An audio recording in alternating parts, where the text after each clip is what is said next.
Hello, my name is Katie and welcome back to week 5 of the Coping with Worry and Anxiety CBT course. This course has been adapted from our CBT Coping with Worry and Anxiety group, which is run in the south of Glasgow. I suggest that you follow these modules once a week, starting from week 1 through to week 6, if you are new to this course. You can always listen to specific sessions at a later date if you think this would be helpful. You might find it useful to take some notes, so I suggest you find a pen and paper before you continue. In the last session, we spoke about tackling type 3 worries, the worries about worrying.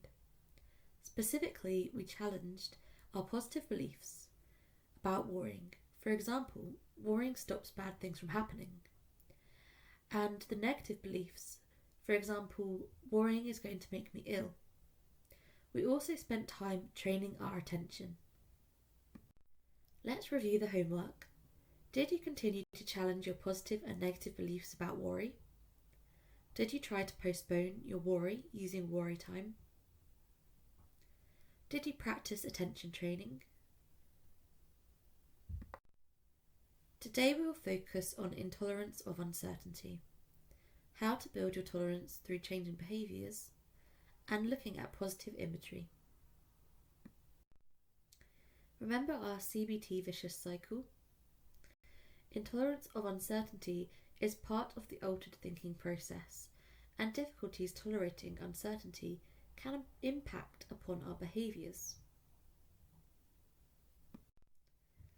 Life is full of uncertainties. People who suffer from anxiety can find it difficult to deal with uncertainty. If you find it hard to deal with not knowing outcomes, you'll worry more and have a low tolerance to uncertainty. You will have more what ifs, focus on negative outcomes, and overestimate the chances of something bad happening.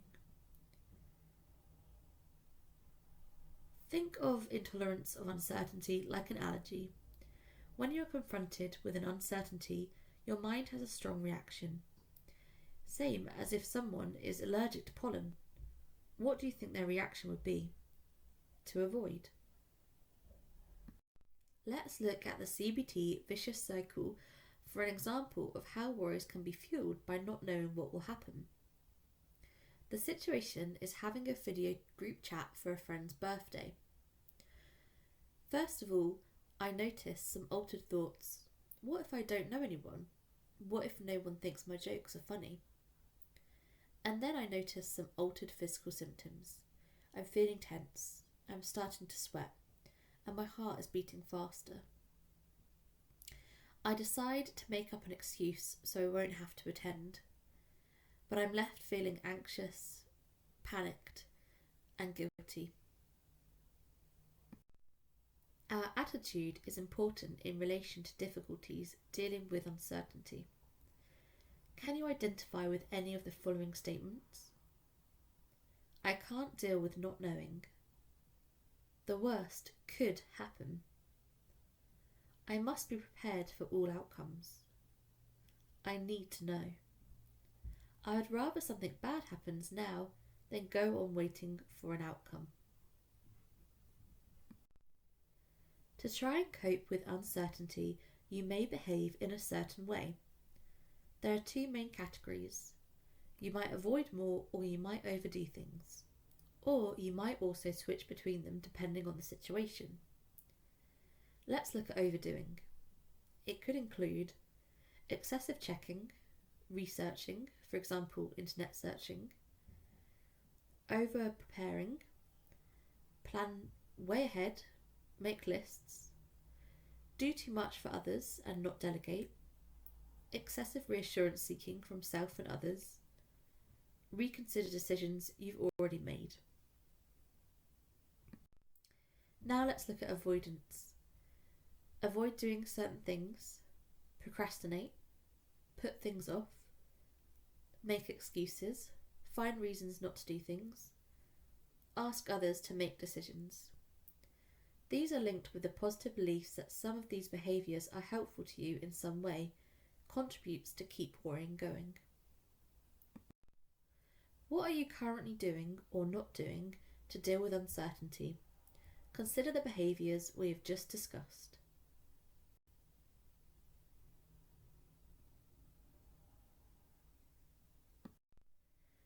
How can I change this?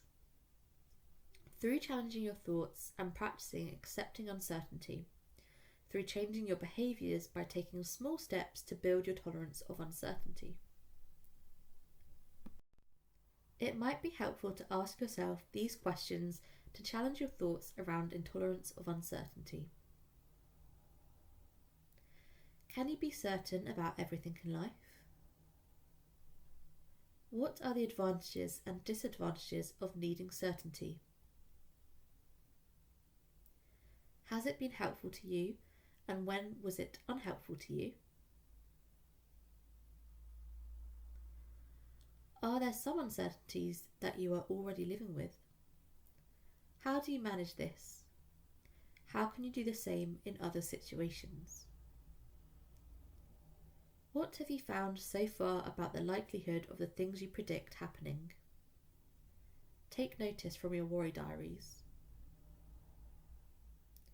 How do other people you know deal with uncertainty?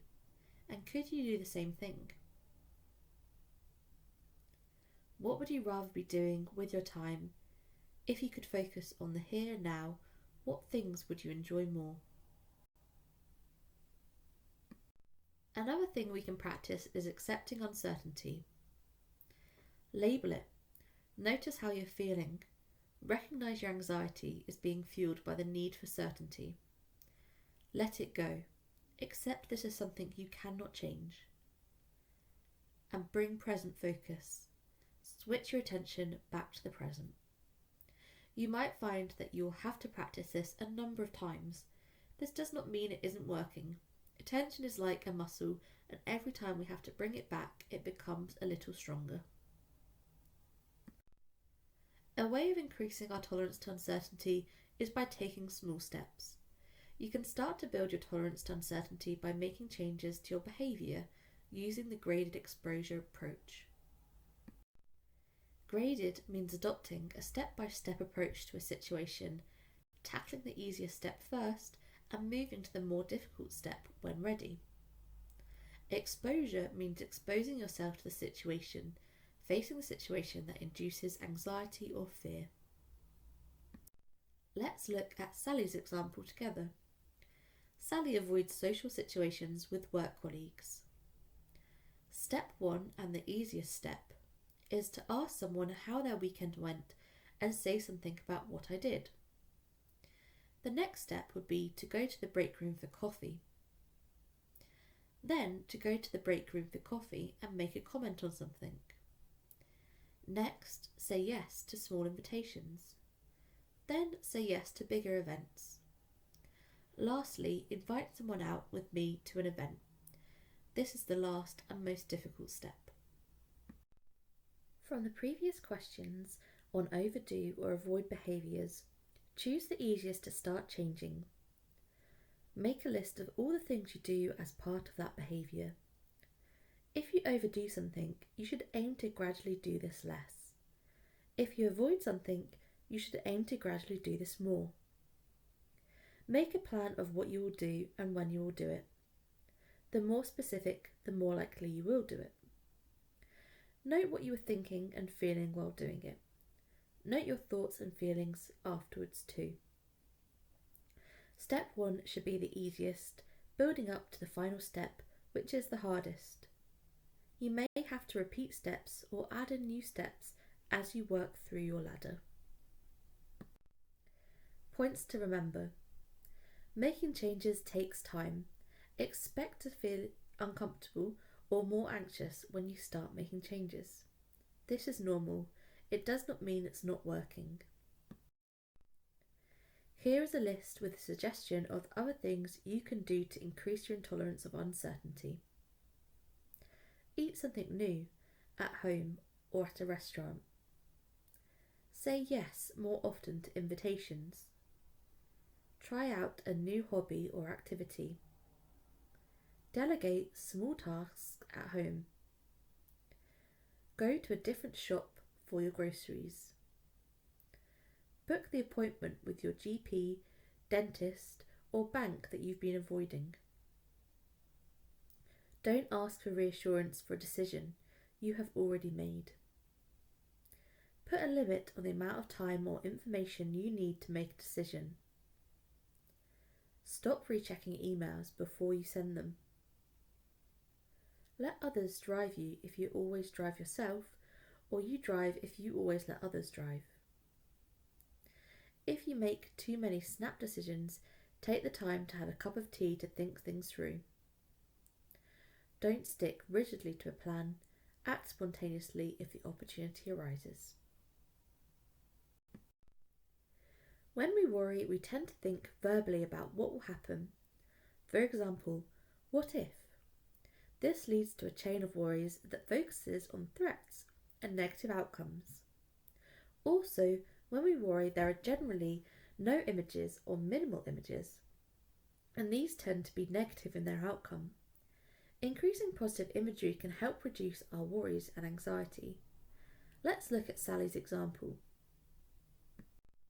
Sally's feared outcome is, I go to the party, I arrive late, everyone is already seated, I don't know where to sit, and I'm left standing alone, with everyone looking at me as if I'm stupid. I just turn around and leave. My expected likelihood of this happening is 80%. Possible positive outcomes. I arrive the same time as colleagues and we all go in together. I meet Gemma at the door and we walk in together. I walk in and see a colleague at the entrance and they take me over to the table. I walk in and see colleagues at a table near the door and they wave me over.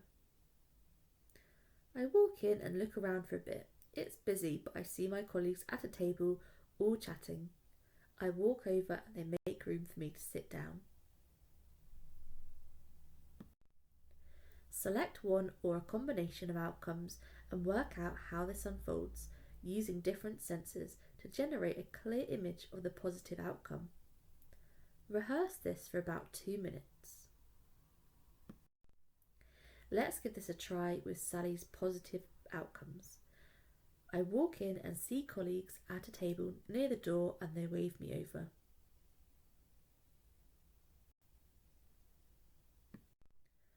After having practiced the positive image, rate how much do you believe the positive outcome. Sally's rated it 60%. Re-rate the likelihood of the feared outcome. Sally's re-rated this as 50%. Steps to using positive imagery. Identify a worry and the feared outcome. This could be any worries that come up about the new behaviour step you are going to work on. Rate the likelihood of the outcome. Identify as many possible positive outcomes as you can. Choose one or a combination of positive outcomes. Imagine how this will unfold, when and where, and use different senses to help with this. Rehearse this image for 2 minutes. Then re-rate the likelihood of the feared outcome. For homework, you should practice acceptance of uncertainty.